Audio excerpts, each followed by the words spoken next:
Ethiopia, 1976. The country is torn by civil war. The Derg, a Marxist military junta, has seized power in a bloody coup.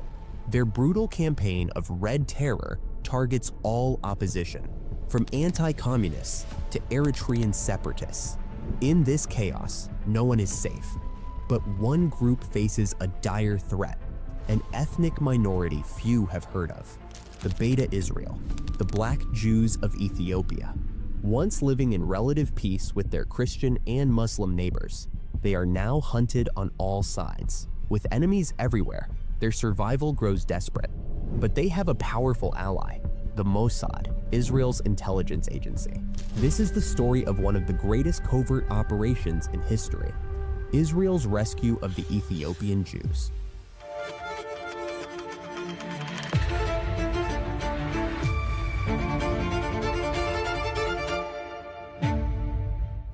(1977) Israel. Menachem Begin rises to power after almost 30 years in opposition. Israel's first right-wing prime minister, Begin's primary mission is clear: bring Jews from all corners of the earth to Israel. His first speech in the Knesset is a stark reminder of the Holocaust. He declares that Israel will not repeat the mistakes of the past. Israel would be a sanctuary for Jews under threat, no matter where they were from or what they looked like. Shortly after taking office, Begin meets with Yitzhak Hofi, the head of the Mossad. His order is simple: bring me the Ethiopian Jews. No Israeli prime minister had ever given such a direct order. The Ethiopian Jews had been largely ignored by Israeli society, but Begin was different. His humanitarian mission would change everything. In 1973, one of Israel's chief rabbis finally recognizes the Beta Israel as authentic Jews, descendants of one of the lost tribes. Enter Tekela Makanen, a member of the Beta Israel, a man whose fate is tied to Begin's mission. The Mossad has its orders: bring the Ethiopian Jews to Israel. But how? In July 1977, the situation changes. Ethiopia is invaded by neighboring Somalia. The Derg loses its US military support due to its human rights violations. Ethiopia needs a new ally. They turn to Israel. President Mengistu Haile Mariam sends a secret message to the Mossad. He requests fighter jets to fight Somali forces, but Danny Lamour, a Mossad agent, sees an opportunity. Danny, who had joined the Mossad after surviving the Yom Kippur War, knows the stakes.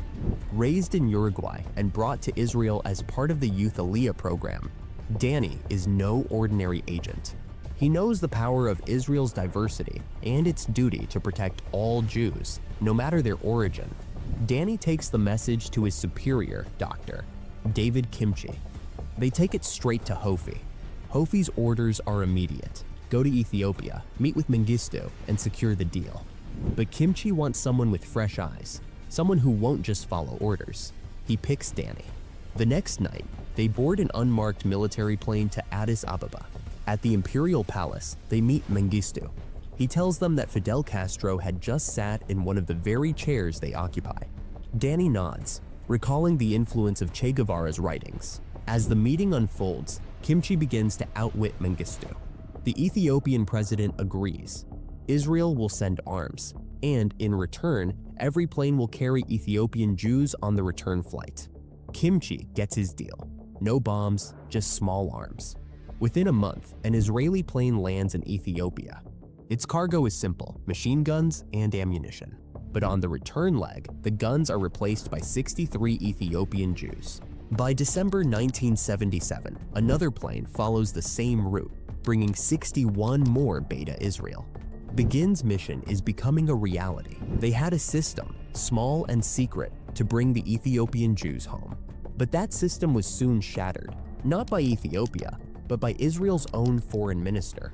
While in Zurich, a journalist asked him, "Is it true that you're helping the Ethiopian regime militarily?"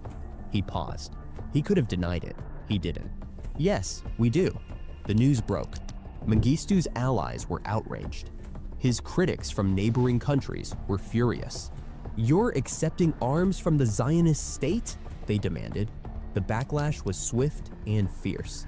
Humiliated, Mengistu ordered all Israeli personnel out of the country within 24 hours. The same people he'd invited to fight his rebels. And just like that, Israel's hope of rescuing more Ethiopian Jews came to an abrupt end. The plan to rescue the Beta Israel Jews was back at square one, but Begin's order was still in effect. The Mossad would not stop. Months later, Danny was sent back undercover to Ethiopia. He had no rule book. He had to write one himself. Danny's cover was simple. He was an inspector for ORT, the Organization for Rehabilitation Through Training, a Jewish organization still allowed to operate in Ethiopia. Mengistu, despite his increasing hostility toward Israel, had a soft spot for the country. His father, once an officer in the Imperial Guard of Haile Selassie, had been saved by an Israeli doctor. Danny made 2 trips, inspecting schools in rural Ethiopia. But tensions were rising. The Derg had aligned Ethiopia with the Soviet bloc, and anti-Israel sentiment was growing. The assassination of Haile Selassie and the arrival of the KGB, Stasi, and Cuban agents only worsened the situation. Danny's mission was impossible. The Beta Israel were scattered across Ethiopia, and no one knew where. The terrain was harsh. Mountains, valleys, no roads, no paths. Estimates of their numbers varied wildly. 20,000, 30,000, 50,000, even 100,000. The Mossad had no reliable intel. Danny's guide, an ORT member, led him to a few known Jewish villages. Without him, they might still be searching. The journey was grueling, but Danny returned to Israel with news. Evacuation was impossible. The terrain was unforgiving. Bandits, deserters, Eritrean rebels, they controlled the land. Evacuating Jews would be suicide. Thousands of refugees had fled to Sudan, but not a single Beta Israel had made the journey. Sudan, an enemy of Israel, was a deadly place for Jews. In Sudan, being a Zionist was a death sentence. Danny's superiors agreed. The mission was too dangerous. They were stuck. But the situation for the Beta Israel grew more desperate. Among them was Faraday, a local leader and committed Zionist. In his youth, Faraday had tried to flee Ethiopia and make his way to Israel, but failed.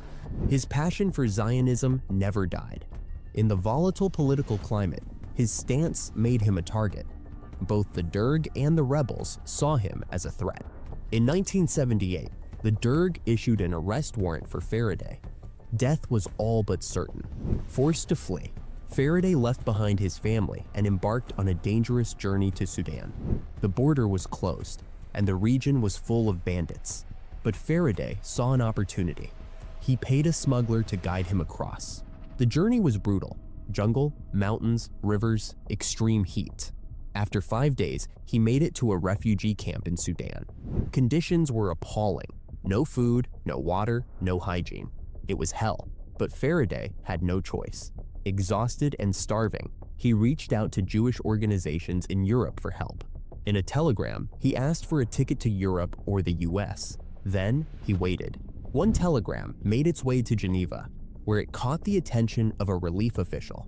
The message quickly reached Mossad, who set the wheels in motion.